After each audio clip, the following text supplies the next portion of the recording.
চলো কাল লাগিনিরা রান্না দেখছো?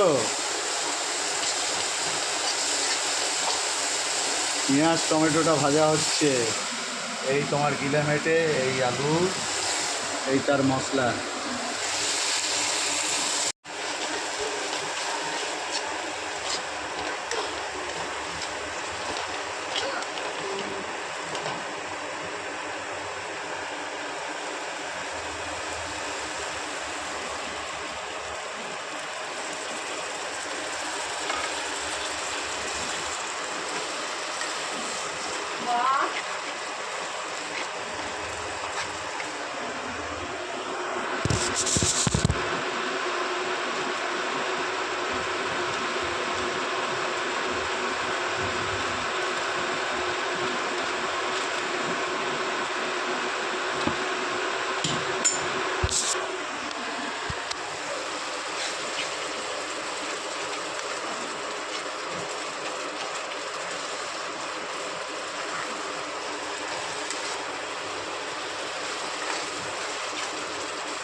বেশ গিলে মেটে পুরো রান্নাটা দেখো।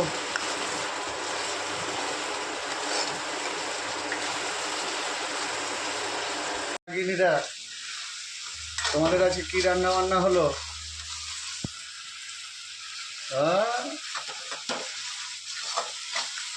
গিলে মেটে করছি, গিলে মেটে খাবে, তোমরা খাবে?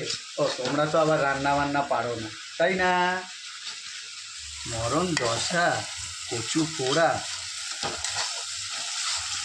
কীভাবে কষানো হয় দেখো না। ঘাটের মরা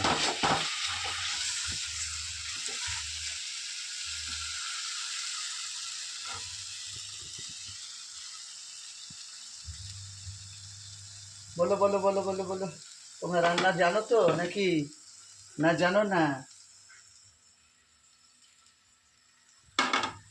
কষাচ্ছি,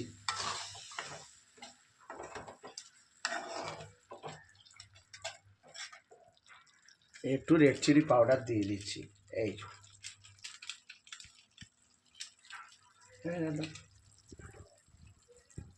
স্বাদ বাড়ে হলো যতক্ষণ পারবে হালকা জল দিয়ে দিয়ে জিনিসটাকে কষাবে,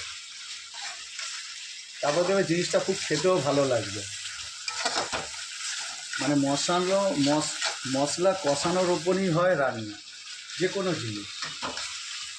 সে তুমি একটা সবজি করো আর মাংস তো অবশ্যই। দেখো মশলা কষানো,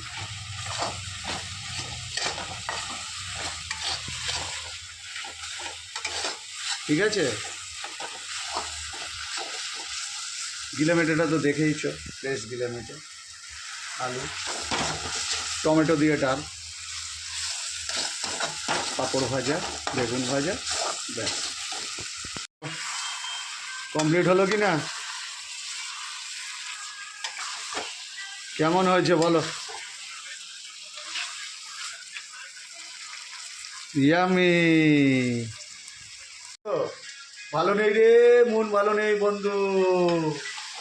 গিলে মেটে তৈরি আমার বন্ধু।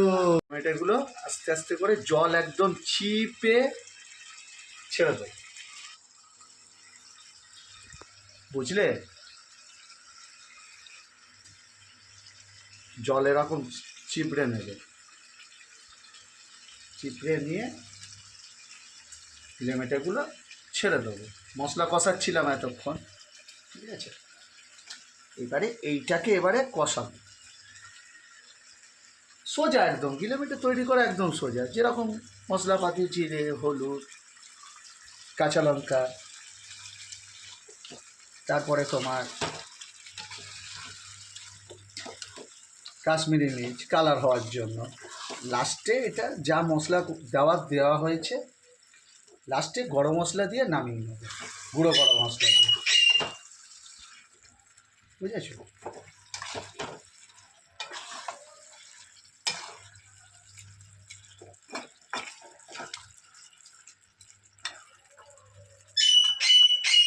দেখো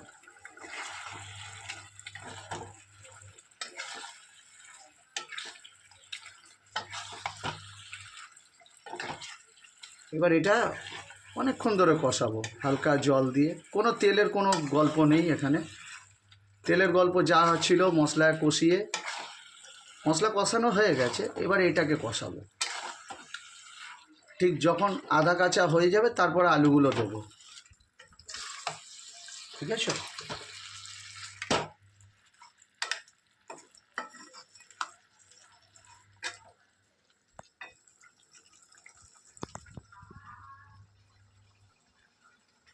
কমপ্লিট হলে তারপরে দেখাচ্ছি।